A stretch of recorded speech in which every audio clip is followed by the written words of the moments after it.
Yo, salut tout le monde, c'est Falficat à l'appareil, j'espère que vous allez bien. Aujourd'hui, on se retrouve pour une nouvelle vidéo achat manga. Vous avez été nombreux à la demander, elle est là. Donc, on va aller attaquer directement la présentation de tous ces mangas. Il y en a quand même plutôt pas mal, c'est plutôt conséquent. Et donc voilà, préparez de quoi manger, boire pendant la vidéo. Allez, à tout de suite, on attaque la présentation des mangas. Donc on est parti pour cet achat manga. Je vais d'abord vous montrer quelques petits goodies que j'ai reçus de mes libraires. Donc j'ai reçu des lacets, je vais réussir à parler. Moi quand je me réincarne en slime, des lacets Pokémon. Bon ça n'a rien à voir, hein, c'est des petits fascicules donc avec un chapitre offert. Là c'est mon mordu de toi. J'ai une petite carte postale de Rangers, donc le nouvel auteur, enfin le nouveau manga de l'auteur de 4 essentiels quintuplets. Voilà, j'ai déjà fait une vidéo un peu dessus pour dire que c'est un peu quand même inspiré du manga Hatman pour ceux qui connaissent. Et après j'ai un petit artbook comme ça qui est un recueil de Kaori Mori. Et franchement c'est très sympa, donc c'est des bons dessins dedans. Bon c'est du shoujo il me semble, mais voilà franchement ils sont très sympas, les petits croquis etc. Et voilà c'est cool d'avoir ce petit artbook comme ça en bonus. Et j'ai également des petits autocollants comme ça que j'ai reçus du manga de Jane Clement Alliance Cross. Voilà. Donc on va retirer ça et on va l'attaquer les mangas maintenant. Tout qui se casse la gueule. Comme vous l'avez vu, j'ai fait un petit fond de déco aussi pour un petit peu changer. Donc c'est parti. Donc on a le tome 22 de Demon Slayer. Donc on approche de la fin puisque le tome 23 sera le dernier de la série. Le tome 23, je dis également 22, non, de 23 de Fire Force, on rentre dans le dernier arc de la série. Voilà, encore je crois 7-8 tomes et la série est terminée. Au Japon elle est terminée normalement. Voilà, donc on approche grandement, enfin on approche plutôt pas mal de la fin. On a le manga Undead Unlock, donc le tome 5, que j'ai pas encore lu du coup, et on a un petit extrait avec de Elusive Samurai, je trouve ça super mal, qui est donc un nouveau manga qui vient de sortir et qui paraît qui est sympa. Je crois qu'ils ont sorti les 2 premiers tomes de ce manga là, donc il faudra voir ce que ça vaut. The Cave King, le tome 3, donc on continue tranquillement ce petit manga un peu à la Donjons et Dragons, on va explorer des donjons etc. avec un petit côté de RPG pour aller farmer des objets. Bon ici j'ai le tome 2 de Les Enfants d'Hippocrate, normalement le tome 1 doit être quelque part. Voilà, à moins que ma copine est occupée à le lire, du coup il n'est pas ici. Hop. Voilà, c'est plutôt sympa. Donc c'est un manga qui a été réalisé par l'auteur du bateau de Thésée. Donc voilà, le bateau de Thésée qui était très sympa. Et voilà, donc le bateau de Thésée était chez Vega Dupuis et ici c'est Mangetsu qui a eu cette nouvelle histoire. J'ai pris l'intégrale d'Another, mais c'est un peu dans le désordre, donc je vais vous montrer un peu dans le désordre. Ils sont là les autres. Bon, je vous montre déjà le tome 4. Le tome 3, je vous montrerai quelques pages du tome 1 pour vous montrer un peu le style de dessin. Comme ça, je ne vous spoil pas la série, comme c'est une série courte en seulement 4 tomes. C'est chez Pika et il y a également un animé qui paraît qui est très sympa. Donc voilà, le tome 1 de Another. Je vais vous montrer quelques petits extraits. Voilà, le dessin fait un peu penser au manga King Game. Hop. On a le Seraph of the End Glen Ishitose, donc le spin-off de Seraph of the End.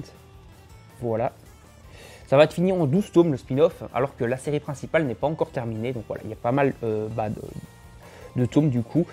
Bien sûr, c'est peut-être un peu mieux aussi d'attendre du coup que le spin-off se termine et de le lire avant de lire tout simplement avant de lire la série principale, parce que tout simplement ça permettrait d'avoir le spin-off et donc qui se passe quand même avant. Logique. Les Calet Games, normalement, je dois avoir tous ceux qui sont sortis. Je vous les montrerai au fur et à mesure qu'ils viennent. Donc c'est un shoujo, mais dans un petit délire de combat et de royauté qui a l'air un peu sympa. Donc voilà, un petit shoujo à la Game of Thrones, on va dire, mais qui est quand même beaucoup plus shoujo, bien sûr, que Game of Thrones, quoi. Voilà, Calet Game, qui est très sympa. Donc là, c'est le tome 3 et 4. Normalement, le tome 1 et 2 doivent être quelque part. À moins que je vous avais déjà montré dans la vidéo précédente, j'ai un doute maintenant. Donc I Am Standing on Minion Lie, donc l'isekai plutôt sympa avec des codes de jeux vidéo. Voilà, ça continue. Là c'est le tome 6. On continue Mushoku Tensei, l'histoire commence enfin à redémarrer parce qu'on avait eu franchement une bonne période de creux dans l'histoire où c'était pas ouf. Et maintenant ça commence enfin à redémarrer plutôt pas mal, donc ça c'est cool. Et on a un peu plus d'intrigue qui se déclenche. Le premier des enfants d'Hippocrate est là, donc voilà. Les enfants d'Hippocrate. Le tome 7 de Love Fragrance. Je pense qu'on doit approcher doucement de la fin de la série. Voilà, en tout cas, c'est le manga Life, l'un des seuls mangas de la gamme Life de Kana que je fais et que j'apprécie. Donc voilà, il est plutôt sympa. Bonne petite histoire d'amour avec un côté quand même assez mature dans l'histoire. On continue également Shiruan, donc le manga de samouraï chez Mangetsu, qui est très cool aussi, hein, bien sûr. Voilà, les dessins sont géniaux. Et voilà, bon, c'est un manga qui va durer longtemps, parce que je crois qu'il y a une trentaine de tomes tout simplement au Japon. Donc ça va durer assez longtemps. On continue également Birdman, qui va approcher de sa fin, puisque le manga est fini en 16 volumes. Voilà, manga de chez Vega Dupuis. Délire un peu à la Power Rangers, mais avec des mecs ailés, on va dire, et des combats quand même assez stylés, qui sont plutôt sympas. On a le nouveau tome de Clash Room for Heroes, comme vous voyez, je n'ai pas encore lu celui-là. Je continue la série, même si c'est vrai que j'ai été un peu refroidi, parce que voilà, ça commence vraiment à devenir fort du Heishi pour pas grand-chose. Donc encore du Colette Game, le tome 5. On a le volume final de Beastars, donc je ne vais pas vous montrer de pages pour éviter de vous spoiler, c'est la fin de la série, la conclusion. Voilà, la conclusion, on finit sur une touche assez légère.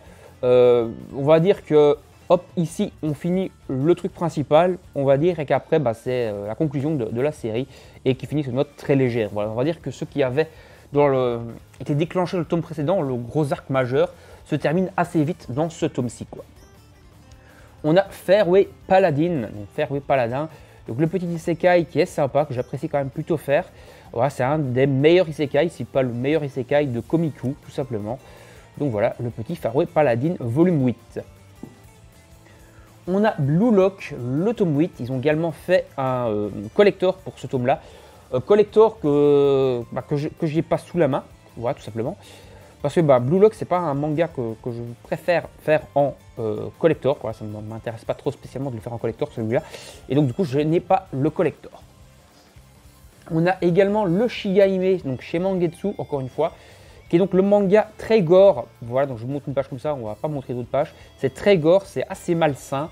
Voilà, c'est pour public averti et largement. Bon, en gros, c'est gore, c'est malsain, il y a du sexe, il y a vraiment de tout là-dedans. Et voilà, c'est chez Mangetsu et c'est quand même assez sombre. On a le tome 5 de FN Lead que j'ai pas encore déballé. Alors, il faut savoir que Delcourt Tonkam, merde, mais un coup dans le trépied, que Delcourt Tonkam a pas mal de soucis pour l'instant, ils ont viré pas mal de leur personnel, etc. Et donc du coup, il y a pas mal de tomes qui sont reportés. Donc il faudra voir si le tome 6 de FN Lead sort rapidement. Surtout que ça serait bien parce que c'est la conclusion le tome 6. Donc voilà, on va attendre. Et je pense que je lirai le tome 5 et 6 d'un coup. Voilà, ici, alors, ça c'est un manga que fait ma copine, c'est Don't Call It Mystery. Un manga d'enquête qui est plutôt sympa, il paraît. Voilà, moi j'ai pas encore lu. Et comme on est donc chez Noévé Graph, c'est emballé et il y a des cartes à collectionner bien sûr dedans. Bon, je ne vais pas le déballer ici parce que je suis toujours une clinche pour déballer ce genre de tome. On a le volume 9 de Blue Period. Blue Period qui est également un animé qui paraît qui est sympa et qui est sur Netflix, il me semble, si je dis pas de conneries. Et voilà, on continue ce manga sur la peinture. Alors c'est un shonen, mais il y a énormément de codes de shonen, surtout de Neketsu avec la progression donc du héros, tout simplement. On continue également le manga To Your Eternity. Je pense qu'on va doucement approcher de la fin. Il serait peut-être temps, je trouve que ça commence un peu à tourner en rond et qu'il serait peut-être temps que ça se termine tout simplement. Le To Your Eternity qui est un manga, je crois, qui est fait par l'auteur de A Silent Voice, si je ne dis pas de conneries. Si je dis conneries, reprenez-moi immédiatement en commentaire, bien entendu. Donc on a Shy, également le manga de super-héros, qui est très sympa, qui est assez sombre et franchement, c'est un bon manga de super-héros. Voilà, si vous ne connaissez pas encore Shy, que vous n'avez pas encore découvert, je vous invite à aller vous les procurer et vous les faire. Également, petite info, pour ceux que ça intéresse, il paraît que Kana, c'est encore en négociation, mais il paraît qu'ils veulent augmenter le prix de leur volume jusqu'à 25% plus cher à cause de la pénurie de papier. Donc ça, c'est assez chiant quand même. Donc j'espère vraiment qu'ils ne vont pas augmenter aussi cher ou qu'ils vont trouver une autre solution. Voilà, franchement, ça serait pas mal. Voilà, parce qu'on a l'habitude d'avoir les petits tomes pas chers, entre guillemets, chez Kana, c'est un des éditeurs les moins chers, avec des tomes à moins de 7 €, quoi. Et ça serait, en tout cas en Belgique, et ça serait quand même con que ça passe à presque 9 balles, quoi. Donc on continue de tracer également le manga sur la police scientifique, voilà, qui fait un peu penser aux experts, Miami et tout le bordel. Voilà, on est un peu du côté donc, de la police scientifique, et on continue le manga. Moi je suis assez fan de la série, voilà, c'est une bonne série de chez Komiku, etc. Et c'est un peu original, mais je trouve c'est dommage que les dessins commencent, j'ai l'impression qu'ils sont un peu moins bons qu'au début. Voilà, normalement une œuvre est censée progresser, et ici j'ai l'impression qu'on régresse, et ça c'est un petit peu dommage quand même. Bon, peut-être que l'auteur était malade, etc. Je sais que l'auteur met beaucoup de temps de chaque tome, donc voilà, il y a peut-être des soucis de santé derrière tout ça, et ça expliquerait ça, quoi. Le lien du destin, donc le dernier volume de la série. Donc j'ai pas encore lu ce tome-là, donc je vais pas vous spoiler. Et je vais pas raconter des conneries. Je montre juste une page comme ça en espérant que ça ne spoile pas trop. Et voilà, c'est une série que je vais relire certainement, comme j'ai maintenant les 3 volumes. Pareil pour Ban le Bouzeux, le dernier tome est sorti. Donc voilà, ça c'est chez Omeke Manga. Voilà, donc c'est la conclusion de Ban le Bouzeux, un petit manga un peu furio sur les bords. J'ai pas énormément de manga furio. Et là, c'est l'occasion d'en avoir un petit en seulement 4 tomes. En parlant de manga en 4 tomes, j'ai également le dernier tome de Denjin N, même pour être précis, qui est donc un manga thriller avec des pouvoirs, on va dire. C'est-à-dire que le protagoniste principal a le pouvoir de contrôler l'électricité et il fait des attentats, etc. contre les gens qui menacent sa chanteuse préférée. Voilà, c'est un peu what the fuck, un peu délire, mais c'est franchement un bon thriller. Et voilà, si vous voulez une petite touche un peu à la super pouvoir, voilà, c'est un peu un thriller à la Death Note, parce que dans Death Note, il y a quand même des pouvoirs. Les pouvoirs qui sont donc liés au cahier, tout simplement de la mort, et là c'est un pouvoir lié à l'électricité, voilà, tout simplement. Donc Soul Keeper, un nouveau manga, enfin, c'est pas vraiment un nouveau manga parce que c'est un manga qui a été réédité, c'est un manga de Tsutsumo Takahashi. Je pense qu'il n'était jamais arrivé chez nous, voilà, c'est l'auteur de Nun. Et donc on a le manga Soul Keeper qui arrive. Voilà. En fait, tous les mangas de l'auteur commencent à être édités en français. Et donc ça c'est cool parce que c'est un très bon auteur. Et ses dessins sont quand même super bons. Voilà. C'est un maître, on va dire, dans les dessins. Il a des dessins très sombres, très dark. Et on voit bien son coup de crayon. Voilà. Franchement, les mangas, parfois, les dessins me font un peu penser à Vagabond, etc. Donc c'est un très très bon manga, tout simplement, et un très bon dessin. On continue également le manga Balthazar. Donc Balthazar tome 9, 10 et 11. Normalement, le tome 12 doit être quelque part aussi, parce qu'il vient de sortir. Alors on s'est mis à jour dans les sorties. Alors Balthazar, ou Balzar plutôt, est un manga sur la guerre, un peu à la Kingdom, voilà, tout simplement. Sauf que ce manga, il se vend pas très bien, et c'est dommage parce que c'est un très bon manga. Donc si vous voulez un peu vous faire un petit manga un peu sur les récits de guerre, etc. Bon, c'est un monde, on va dire, fictif. Voilà, si vous voulez un peu un manga sur la stratégie militaire, etc., qui est plutôt très sympa, dans un délire assez historique et assez ancien, prenez Balzar. Franchement, je pense que vous pouvez que kiffer cette série et cette lecture, tout simplement. On a le tome 16 également du Requiem du Roi des Roses. C'est le tome 16, c'est l'avant-dernier tome, parce que le volume, la série sera finie en 17 tomes. Et les dessins sont toujours aussi géniaux. Donc on va suivre un peu les aventures de Richard III, si je ne dis pas de conneries, si je me souviens bien, si je ne dis pas de pâté. En tout cas de la famille royale d'Angleterre, tout simplement. Et c'est inspiré donc de la pièce de Shakespeare, voilà, tout simplement. Voilà, c'est marqué, c'est bien Richard III et c'est bien la pièce de Shakespeare, donc je ne me suis pas raconté de couillonnade. Et donc c'est une très bonne série, voilà, tout simplement, le Requiem du Roi des Roses. On continue également Shadow House. Shadow House, on a l'air doucement d'approcher de la fin. Les dessins sont toujours aussi bons, l'histoire est toujours aussi bonne, elle m'avait toujours quand même pensé pas mal à de Promise Neverland. Donc voilà, si vous voulez un peu remplacer Promise Neverland parce que c'est terminé, prenez-vous les petits Shadow House aux éditions Glénat. On a également le manga de Rent a Girlfriends qui est Rent a Shy Girlfriends, qui est le spin-off de Rent a Girlfriends. Voilà, donc Noévé Graphics adapte le spin-off de la série du même auteur que Rent a Girlfriends, tout simplement. On a également le nouveau volume qui est Welcome to the Ballroom, qui est donc le tome 4. Encore une fois, on est chez Noévé Graph. Et voilà, et d'après ce qui est marqué ici par Manga News, il a gagné un prix en 2021, le prix du meilleur shonen. Voilà, je ne le savais pas. Mais ma copine l'a fait, moi je ne l'ai fait pas, et elle apprécie quand même plutôt pas mal. Peut-être que je m'intéresserai un jour à tout ça. J'ai également le guide officiel des personnages de l'animé de Demon Slayer. Voilà, donc on a les 3 petits fascicules ici, dedans. Je pense que je vais le laisser emballer ça au niveau collector. On continue également le Couple of Cuckoos, donc le couple de coucou là. Donc qui est un manga tout simplement plutôt sympa, d'histoire d'amour, mais assez original. En gros, ils ont été échangés à la naissance et le mec va tomber amoureux de la fille qui est en réalité du coup la fille de ses parents qui l'ont élevée, voilà, de ses parents adoptifs on va dire. Et lui, du coup, ses parents à elle sont ses parents, ses parents adoptifs à elle sont ses parents biologiques à lui. Ouais, c'est assez compliqué, mais franchement c'est sympa. Le dessin est très cool aussi. Donc voilà, Couple of Cuckoos. Également, j'ai pris la préquelle à Toilette Bonne Anakoken, le tome 0 du coup. Voilà, on est toujours dans le délire de Toilette Bonne, qui est un bon petit shonen que je vous conseille de faire si ce n'est pas déjà fait. On a également la suite de Togen Anenki, donc on a le tome 4. Voilà, qui est un peu un manga à la Bleach, je continue à le dire et je continuerai à le dire. Voilà, je ne sais pas si on approche de la fin, je ne me suis pas vraiment renseigné là-dessus. Mais le manga est franchement très sympa et très stylé et très bien dessiné. Donc voilà, le tome 12 de Balzar, comme je vous en avais parlé. On continue également Love X Dilemma. Il vient de sortir, alors que les éditions Delcourt Tonkam qui ont des problèmes, etc. Mais donc du coup, je pense qu'on va avoir beaucoup de temps entre le tome 20 et le tome 19. Déjà qu'on a pas mal de temps d'attente entre chaque volume, là, ça va, à mon avis, continuer comme ça. On continue également Sao Tomé. Sao Tomé, on approche de la fin, donc Love and Boxing. Voilà, hop, un petit manga d'amour sympa, un peu délire, un peu, on va dire, où c'est une meuf forte et un mec un peu plus flaiblard. Voilà, et on approche justement de la fin, ça va être fini en 10 volumes, comme je vous ai dit. On continue le spin-off de Gamaran, le tournoi ultime. On est déjà au tome 13 de Gamaran. Les dessins sont toujours aussi géniaux et c'est toujours un très bon spin-off à Gamaran. Pareil pour Kaiju Number 8, qui est toujours un très bon manga. Voilà, qui est considéré comme l'un des mangas, je crois, les plus vendus de 2022 ou un truc comme ça pour l'instant, en tout cas, ou 2021. En tout cas, c'est un manga qui marche énormément au Japon. Ici, c'est un peu dommage parce qu'on n'en parle plus trop. Et je vous conseille quand même de commencer Kaiju Number 8, surtout si vous voulez. Il va y avoir un anime en plus où il est déjà sorti. Surtout si vous voulez un peu profiter de cette hype et un peu de voir ce qu'il en retourne et pourquoi on en cause autant. Voilà.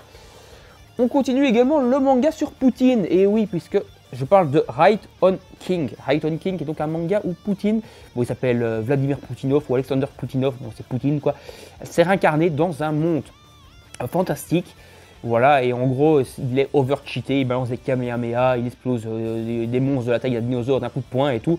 Voilà, c'est un gros délire sur Vladimir Poutine, tout simplement. On a également ce one-shot qui est Nin Gyo. Voilà, un petit manga sympa. On va se retrouver en fait dans un espèce de conte un peu dark de la petite sirène. Et c'est très sympa, et c'est un petit one-shot, voilà, chez Glénat. Je crois qu'il coûtait 10 €, un truc comme ça. 10,75 €, voilà, c'est marqué là, hop, je vous le montre. Et je vous montre un peu le petit résumé si vous voulez le lire, tout simplement. Alors, on a également la suite j'allais dire la suite et la fin, non. C'est le conte Eparia, tome 7, mais le tome 8 sera le dernier. Donc, on approche grandement de la fin du conte Eparia. Voilà, très bon petit manga. Voilà, c'est un bon shonen que je vous invite à découvrir si vous aimez les shonen et que vous voulez un shonen en pas trop de tomes, il va faire 8 tomes quoi, chez Doki Doki. On continue également Valkyrie Apocalypse. Et normalement, c'est le combat de Bouddha contre Shiva, je crois, si je dis pas de conneries. Voilà, donc c'est plutôt stylé, bien sûr. Les combats sont toujours aussi badass, aussi stylés, aussi gore. Il y a toujours pas mal de petites infos historiques et mythologiques plutôt sur les dieux. Et c'est toujours bien sympa, du coup, et également sur les humains, puisqu'on va par exemple avoir Jacques l'Éventreur dedans et d'autres personnages de la mythologie humaine, vs la mythologie divine. On continue également Jujutsu Kaisen. Donc, l'auteur avait dit qu'il allait normalement faire une trentaine de tomes à sa série de comptoir approché. Enfin, on est au milieu de la série, en tout cas de ce qu'il avait prévu. On verra s'il fait plus ou s'il fait moins.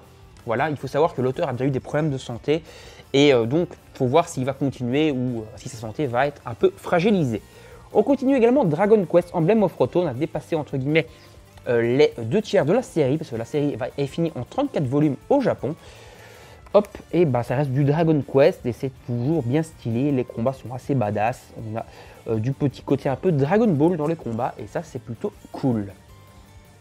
On a également ici le tome 24 qui vient de sortir de Altaïr. Il ne manque quasiment plus aucun tome pour être à jour dans la série. Bon, il faut savoir qu'il y a énormément d'attentes entre chaque tome et donc on verra si le tome 25 sort cette année ou pas. Voilà, tout simplement. Pour Altaïr, un bon manga un peu dans l'Empire ottoman, l'Empire turc, avec donc des combats, etc. qui sont plutôt stylés, enfin des batailles plutôt. Alors maintenant, on va passer à un petit bonus de la vidéo, qui est donc cette box-ci, qui est la box de Kegon Azura, que j'ai donc reçue par colis. On va ouvrir ça directement. La box 4, non, c'est la box... Ouais, c'est la box 2 en fait. Le manga en fait va être en 3 box, voilà, l'édition collector. Il faut savoir qu'ils avaient eu des soucis d'envoi de la deuxième box et donc ils m'ont envoyé la deuxième box avec les tomes 21 à 24 alors que normalement ça aurait dû être pour les tomes précédents. Mais donc du coup on va aller ouvrir ça et je vais aller vous montrer les volumes. Donc on a le volume 23, donc c'est par l'abonnement de Mehan, l'abonnement sur Anime Store, voilà, tout simplement.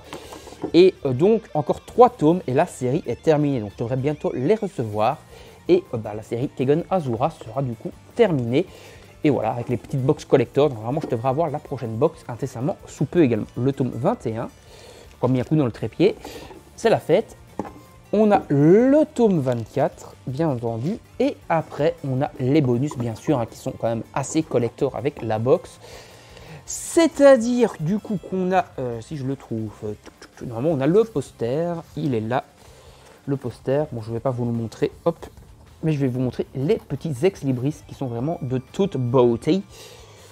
Ils sont vraiment magnificos, de chez Magnificos. Excellent ex-libris du coup, hein, qui correspondent comme d'habitude aux jaquettes des volumes. Voilà, si vous entendez du bruit, c'est les chats qui foutent la merde comme d'habitude, vous avez l'habitude. Voilà, elles sont vraiment sublimes. Donc les ex-libris de Kegon Azura. Peut-être que je les encadrerai un jour. Allez, on va se retrouver en face caméra pour conclure cette vidéo. A tout de suite les amis.